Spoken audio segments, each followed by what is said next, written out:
આવો છો, થોડીક ઇજ્જત રાખો થોડીક.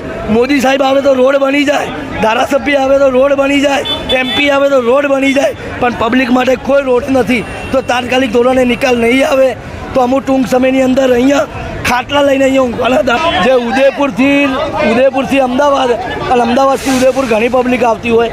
બીજું એ કે અહીંયા અમારે રાજસ્થાનના દર્દીઓ હિંમતનગરમાં સારવાર માટે આવતા હોય, કેન્સરની સારવાર હોય, એટેક હોય, એમાં રસ્તામાં એક કલાક સુધી દર્દીઓ ફસાઈ રહે છે. બીજું એ કે અહીંયા બાજુમાં ઘણી બધી હોસ્પિટલો હોય. પછી અહીંયા પહેલાં લગભગ 4-5 દાડા પહેલાં એક પોલીસ કર્મચારી પણ ટ્રકની નીચે આવી ગયો હતો. એટલે મારી વિનંતી છે સરકારને, અને બીજી સરકારને વિનંતી કે સાહેબ મેડિકલ કોલેજ આવેલી હોય, વિદ્યાર્થીઓ ભણવા આવતા હોય, પોલિટેકનિક કોલેજ આવેલી હોય, આપના મિનિસ્ટર આ રોડ ઉપર નીકળતા હોય તો ના કોમની ગુજરાતની ઇજ્જતની પત્તર કેમ ફડાવો છો?